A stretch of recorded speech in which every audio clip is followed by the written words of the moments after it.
Hello friends, आपल्या सर्वांची आवडती मालिका लपंडाव या मालिकेच्या आजच्या सोमवार 27 एप्रिलच्या एपिसोडमध्ये एकानंतर एक धमाकेदार ट्विस्ट आले आहेत. फ्रेंड्स, एकीकडे कान्हा हा सगळ्यांसमोर सिद्ध करण्याचा प्रयत्न करतोय की सरकार ही आपल्या घरात आली आहे. घरात जी आहे ती तेजस्विनी नाही आहे तर मनस्विनी आहे, सरकार आहे. पण सरकारने मागच्या वेळेस जी चूक केली होती ती यावेळेस केलेली नाही आहे. सरकारने आधीच सगळी तयारी करून ठेवली आहे. तेजस्विनी सखी यांचा सगळा भूतकाळ तिला आधीपासून माहिती आहे, त्यामुळे तिला खोटं सिद्ध करणं कान्हाला काही जमत नाही आहे. आणि मग सरकारला आता कान्हाचं सत्यसुद्धा माहिती आहे आणि सरकारने सगळ्यांना सांगितलं आहे की हा कान्हा महाडिक नाही तर कबीर किर्लोस्कर आहे.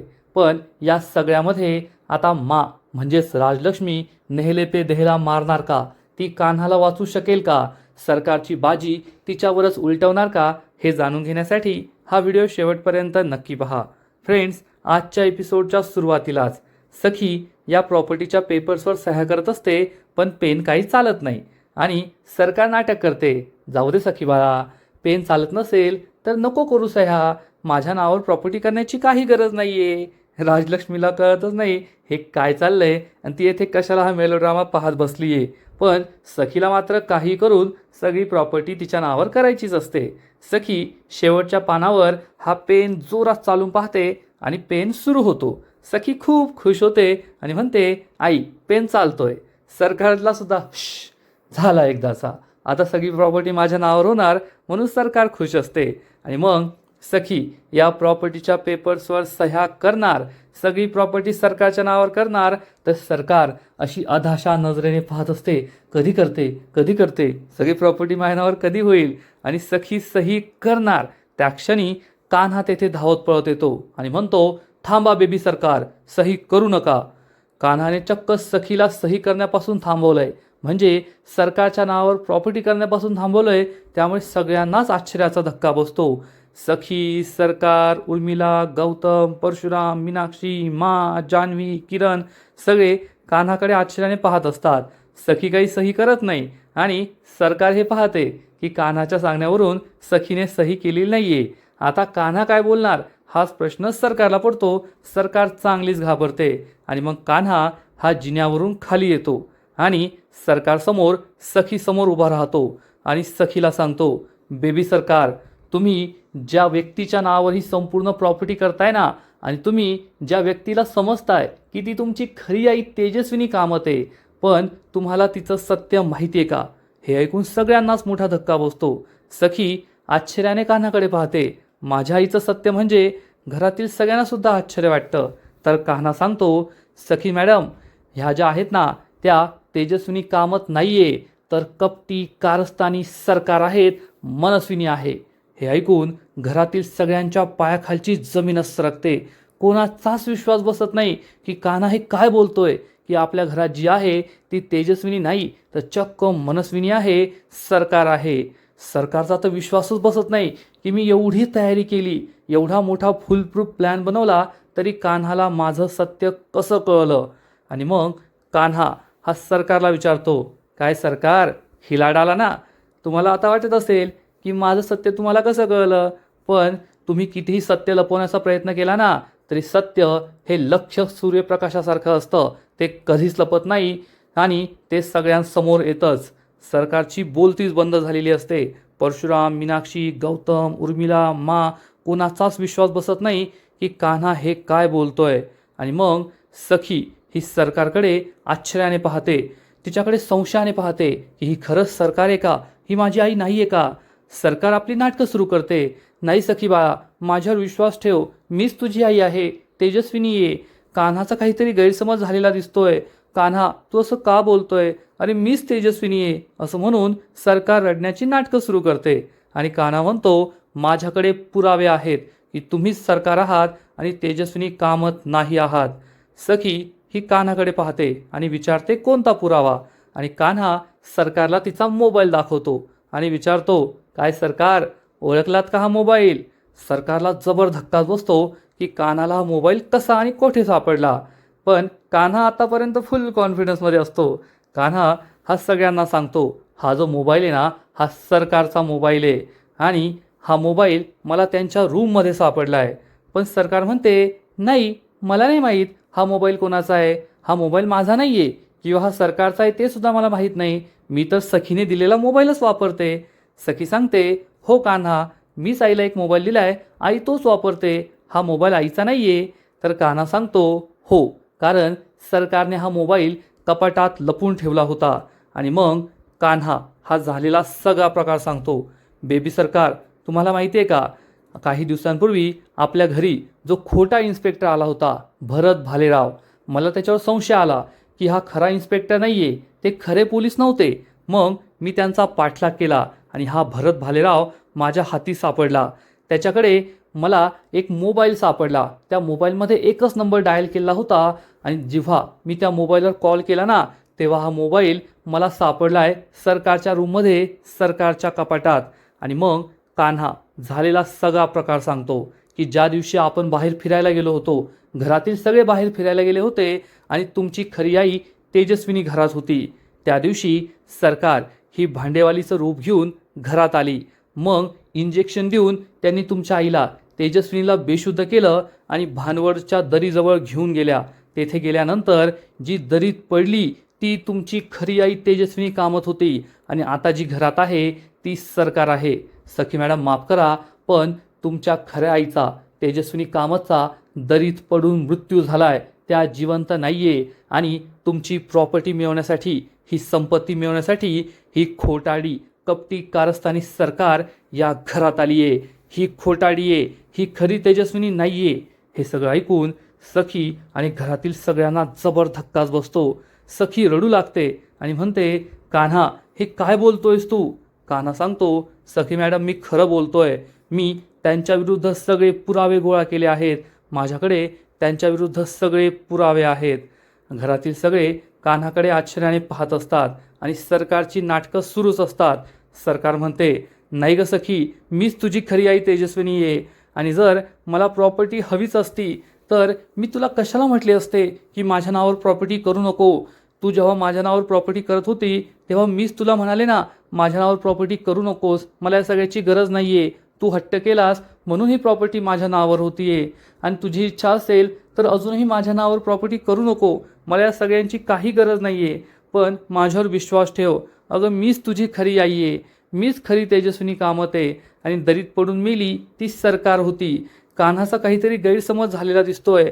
कान्हा हा गैरसमजातून असं बोलतोय आणि मी सरकार नाहीये. कान्हा खूप चिडतो, सरकारला सुद्धा राग आलेला असतो आणि कान्हा म्हणतो खोटं बोलू नका, तुम्हीच सरकार आहात, तुम्हीच मनस्विनी आहात. तेव्हा कान्हा आरडाओरडा करत असतो आणि गौतम त्याला थांबवतो आणि म्हणतो कान्हा शांत हो, तू हा एक पुरावा दाखवलाय, पण तुझ्याकडे आणखीन काही पुरावे आहेत का ज्यामुळे सिद्ध होईल की ही तेजस्विनी वहिनी खोटी आहे आणि ही सरकार आहे? कान्हा सांगतो आहेत ना, माझ्याकडे खूप पुरावे आहेत. तुम्हाला सगळ्यांना आठवत असेल 2 दिवसांपूर्वी वेदूने आपल्या घरात मेंदूवडे बनवले होते, पण तेव्हा सरकारने मेंदूवडे खायला नकार दिला होता आणि फ्रूट्स मागवले होते. आणि आपल्या सगळ्यांना माहिती आहे की ज्या तेजस्विनी कामत आहेत त्या काहीही खायच्या, घरात जे बनलं ते खायच्या, पण सरकार डाएट कॉन्शियस होती, तिला तळलेलं मळलेलं चालत नव्हतं. याचा अर्थ हे सिद्ध होतं की ही सरकार आहे आणि तेजस्विनी नाही आहे. हे पाहून सगळेजणांना विश्वास पटतो की खरंच असं झालं होतं.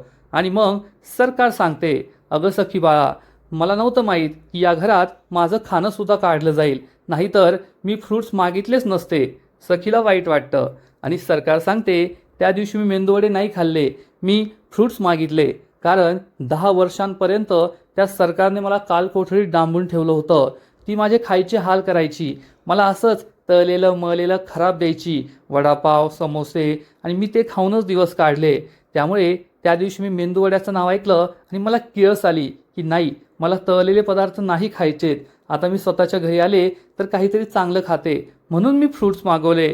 मला नव्हतं माहीत की मी फ्रूट्स मागवले आणि त्यावरून माझ्यावर संशय घेतला जाईल, माझी खाणं काढलं जाईल, असं म्हणून सरकार ढसाढसा रडू लागते. आणि सखीला तर आपल्या आईची खूप कीव येते, आई प्लीज रडू नको, प्लीज रडू नको. सरकारला तर ऑस्करच दिला पाहिजे, ऑस्कर लेवलची ॲक्टिंग ती करत असते. कान्हाला खूप राग येतो, तो चिडून म्हणतो बस करावं तुमची नाटकं, अजून किती नाटकं कराल तुम्ही? तर सखी कान्हावर चिडते. कान्हा तू बस कर. कसं आहे ना, तू कितीही पुरावे दाखवले ना तरी काहीतरी सिग्नल असतात, भावना असतात आणि मला ते सिग्नल मिळताय हीच माझी खरी आई आहे.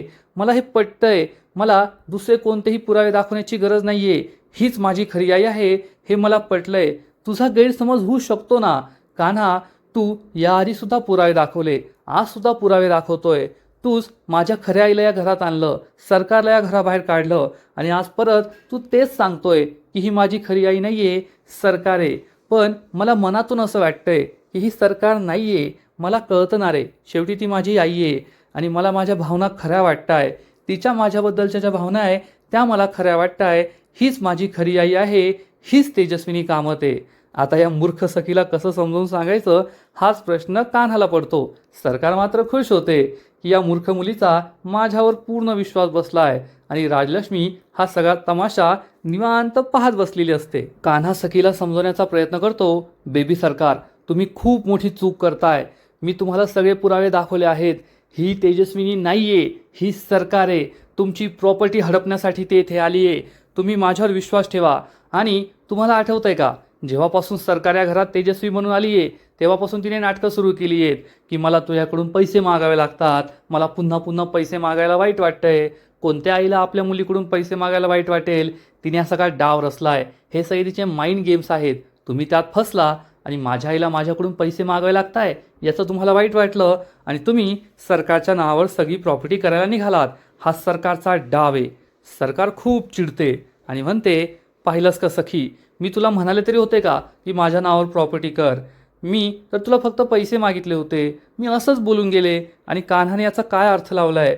जर तुझी इच्छा नसेल ना तर प्रॉपर्टी माझ्या नावावर करू नको. मला प्रॉपर्टीचा हव्यास नाही आहे. मला काही नको आहे असं म्हणून सरकार रडू लागते आणि तिला रडताना पाहून सखीसुद्धा रडू लागते आणि म्हणते, पाहिलंस का कान्हा, माझी आई किती साधी भोळी आहे.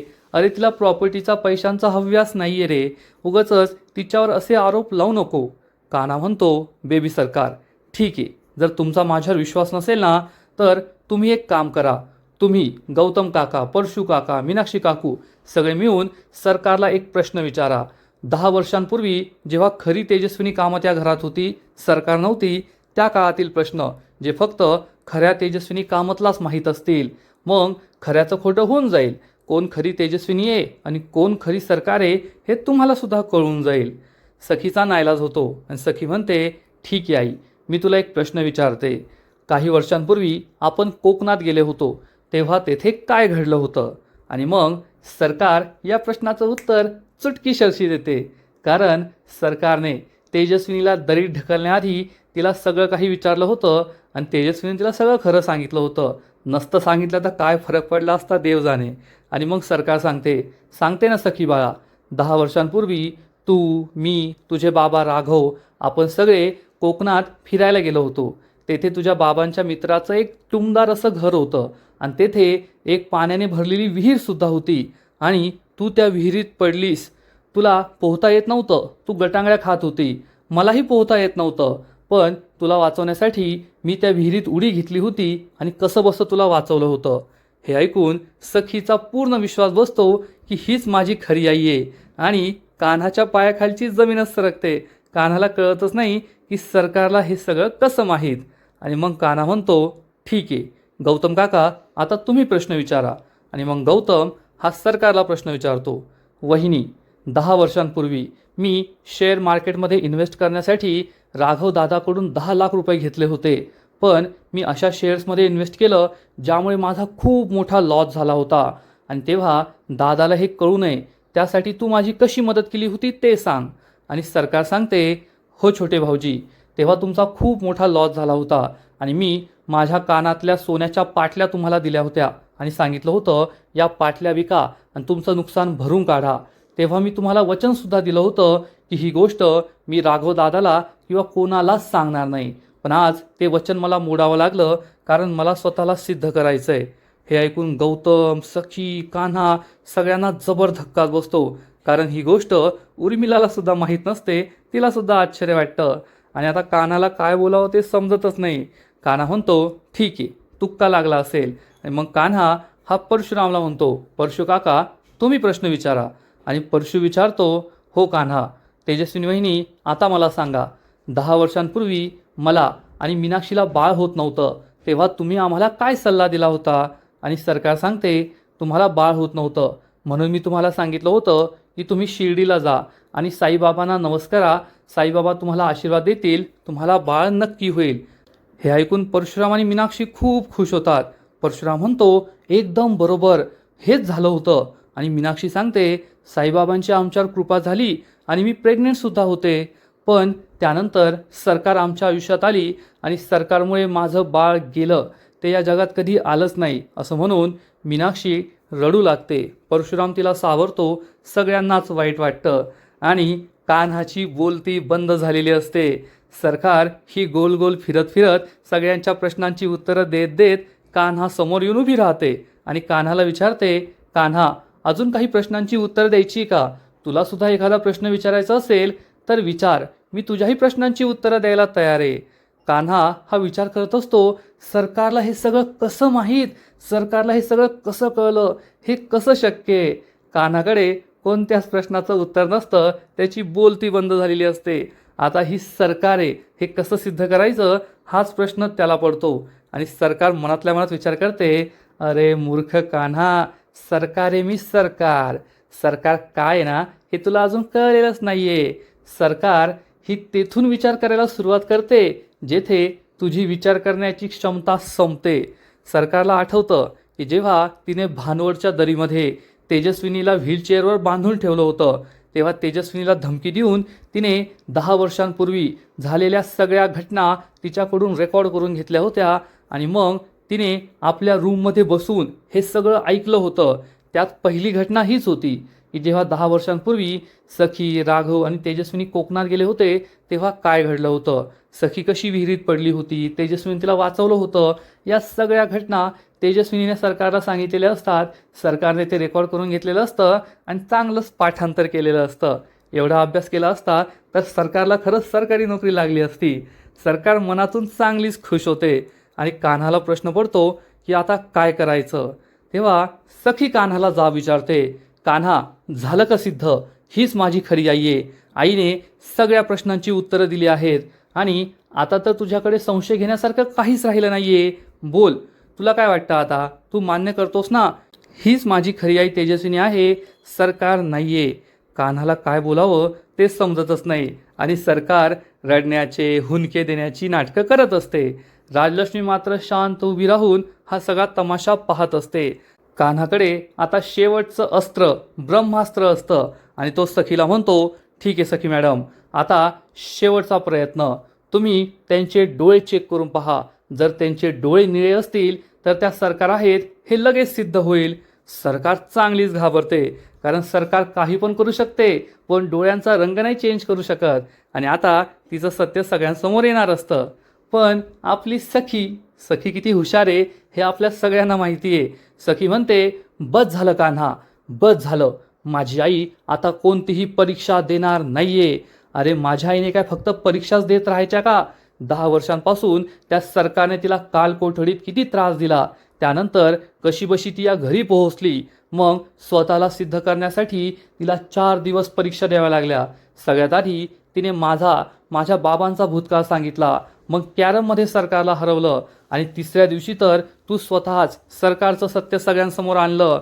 तुला आठवतंय का, जेव्हा आपण त्या भानवडच्या दरीमध्ये होतो तेव्हा मी सरकारचे निळे डोळे पाहिले होते आणि सरकारच तेथे पडलीये. कान्हा हा सखीला समजवण्याचा प्रयत्न करतो, बेबी सरकार, जर सरकार ही स्वतःच्या डोळ्यांचा रंग बदलू शकते तर तुमच्या खऱ्या आईच्या डोळ्यांचा रंग सुद्धा बदलू शकते ना, त्यांना कॉन्टॅक्ट लेन्सेस घालू शकते, त्यात काय अवघड आहे. पण मूर्खाला कितीही समजून सांगितलं तरी फायदा होत नाही. सखी म्हणते, बस झालं यार कान्हा, काय माझ्या आईवर तू आरोप लावतोय, माझ्या आईने असं काहीच केलं नाहीये आणि घरात जी आहे ना ती माझी खरी आई तेजस्विनी कामत आहे, ती सरकार नाहीये. आता माझी आई कोणतेही पुरावे देणार नाही, स्वतःला सिद्ध करणार नाही. माझ्या आईला हे सगळं सिद्ध करण्याची गरज नाहीये. कान्हा सखीला समजवण्याचा प्रयत्न करतो, बेबी सरकार, जर ही तुमची खरी आई तेजस्विनी असती तर तिने ही सगळी प्रॉपर्टी स्वतःच्या नावावर का करून घेतली असती, तुम्हाला हे कळत नाहीये का? तर सरकार चिडून म्हणते, कोणती प्रॉपर्टी? सखी, तुला सुद्धा माहिती आहे, जेव्हापासून प्रॉपर्टी माझ्या नावावर करण्याचा विषय आलाय तेव्हापासून मी नाहीच म्हणतीये की ही प्रॉपर्टी मला माझ्या नावावर नकोय, पण तूच हट्ट करतीये की मला ही प्रॉपर्टी तुझ्या नावावर करायची आहे. सखीला हे पटतं. कान्हा सखीला समजवण्याचा प्रयत्न करतो. सखी मॅडम, हे तर सरकारचे माइंड गेम्स आहेत. तुम्हाला आठवतंय का, जेव्हापासून सरकार या घरात आले आहेत तेव्हापासून तुमच्याबरोबर माइंड गेम्स खेळताय. तुम्हाला असं दाखवण्याचा प्रयत्न करताय की मी तर या घरची मालकीने, हे सगळं माझ्या नवऱ्याने कमवलंय, पण मी लाचार झाली आहे. मला अक्षय तृतीयेला दान द्यायचं आहे तर माझ्याकडे पैसे नाही आहे. मला काही खर्च करायचा आहे तर माझ्याकडे पैसे नाही आहे. मला पुन्हा पुन्हा तुझ्यासमोर हात पसरावे लागत आहे. असं म्हणून त्यांनी तुम्हाला गिल्ट दिला आणि मग तुम्हालाच असं वाटलं की खरंच माझ्या आईच्या नावावर तर काहीच नाही आहे. हे सगळं तर मी नाही कमवलं आहे, माझ्या आईबाबांनी कमवलं आहे, त्यावर त्यांचाच हक्क पाहिजे. असं म्हणून त्यांनी तुम्हाला इमोशनल केलं, तुमच्याबरोबर माइंड गेम खेळला आणि आता तुम्ही सगळी प्रॉपर्टी त्यांच्या नावावर करायला चाललाय. कारण कोणतीही आई आपल्या मुलीला स्वतःची प्रॉपर्टी तिच्या नावावर करू देणार नाही. उलट आईच्या नावावर जे काही असतं ना, ती ते मुलीच्या नावावर करते. ठीक आहे, तुम्ही तर चांगल्या भावनानेच सगळं काही सरकारच्या तुमच्या आईच्या नावावर करायला चाललात, पण तुमच्या आईने ही जर तुमची खरी आई असती ना तर म्हणाली असती, नाही सखी, ही प्रॉपर्टी माझ्या नावावर करू नको. काही करून तिने तुम्हाला मनवलं असतं, प्रॉपर्टी स्वतःच्या नावावर करू दिली नसती. पण सरकारने फक्त तोंड देखलेपणा केला. तोंडावर म्हणाल्या नको नको, मला काही नको आहे, पण मनातून मात्र त्यांना त्यांचा प्लॅन यशस्वी झाल्याचा आनंद झालाय. त्यांना हेच करायचं होतं, सगळी प्रॉपर्टी स्वतःच्या नावावर करून घ्यायची होती. सखी सरकारकडे संशयाने पाहू लागते आणि सरकार आपलं चांगुलपणाचं नाटक काहीच सोडत नाही. आणि कान्हा हा सखीला पूर्ण क्षमतेने कन्व्हिन्स करण्याचा प्रयत्न करत असतो. खरं सांगायचं तर कान्हाने एवढं सगळं काही केलंच नव्हतं पाहिजे. सरळ सरळ एक पाण्याचा ग्लास घेऊन यायचा, सरकारच्या डोळ्यांवर फेकून मारायचा आणि पाण्यामुळे सरकारच्या लेन्सेस खाली पडतील आणि सगळं काही लख्ख सूर्यप्रकाशासारखं सिद्ध होईल. पण एवढ्या लवकर सरकारचं सत्य समोर येऊ नये यासाठी हे सगळं चाललंय, एवढं मात्र खरं. आणि आजचा एपिसोड येथेच संपतो. फ्रेंड्स, लपंडाव या मालिकेचा आजचा एपिसोड खरंच खूप भारी होता. कान्हाला काही गरज नाही आहे. कान्हा या सरकारला तिच्या पापांची शिक्षा देऊ शकतो, पण कान्हाचं सखीवर प्रेम आहे, या संपूर्ण कुटुंबावर प्रेम आहे. म्हणून कान्हा ही सरकार आहे, तुमची खरी आई नाही आहे, हे सखीला समजवण्याचा प्रयत्न करतोय. पण सखीला जर स्वतःच्याच हाताने स्वतःच्या पायावर धोंडा मारून घ्यायचा आहे तर आपण काहीच करू शकत नाही, एवढं मात्र खरं. आजचा एपिसोड खूप भारी होता, पण लपंडाव मालिकेचा पुढील एपिसोड आणखीन भारी असणारे, आणखीन मोठा ट्विस्ट या मालिकेत येणारे. मग नेमकं घडणार तरी काय? तर फ्रेंड्स, आता तरी कान्हा सरकारचं सत्य समोर आणण्याचा प्रयत्न करतोय, पण पुढील एपिसोडमध्ये सरकार कान्हाचं सत्य सगळ्यांसमोर आणेल की हा कान्हा महाडिक नाही तर कबीर देवदत्त किर्लोस्कर आहे, या राजलक्ष्मी किर्लोस्करचा नातू.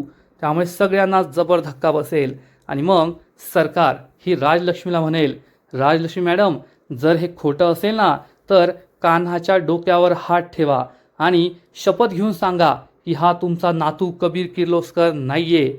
राजलक्ष्मी ही नॉर्मल असेल, तिला काही देणं घेणं नसणार आणि कान्हा सगळ्यात मोठी चूक करेल. कान्हा म्हणेल, हो मा, ठेवा माझ्या डोक्यावर हात आणि घ्या शपथ. सरकार लगेच हे पकडणार आणि कान्हाला विचारेल, कान्हा, तू तर यांना ओळखत नाही ना, मग तू त्यांना मा कसं काय म्हणाला? कान्हाकडे या प्रश्नाचं उत्तर नसेल आणि मग सखीसुद्धा कान्हाला जाब विचारणार. एवढा वेळ तिने स्वतःच्या आईला नाही जाब विचारला, पण आता कान्हाला जाब विचारायची वेळ आली, मग सखी जागी झाली आहे. खरंच राजलक्ष्मी बरोबरच बोलत होती, या सखीला सोडून दिलं असतं तर बरं झालं असतं. तर फ्रेंड्स, तुम्हाला हा जो नवीन ट्विस्ट आलाय तो आवडतोय का? नक्कीच कमेंट करून सांगा. आणि लपंडाव मालिकेचे असेच नवीन नवीन एपिसोड, नवीन नवीन अपडेट सर्वात आधी पाहण्यासाठी व्हिडिओला लाईक करा, शेअर करा, चॅनलला सबस्क्राईब करून बेल आयकॉनवर क्लिक करा, म्हणजे या मालिकेचे नवीन नवीन एपिसोड तुम्हाला सर्वात आधी पाहायला मिळतील. खूप खूप खूप धन्यवाद.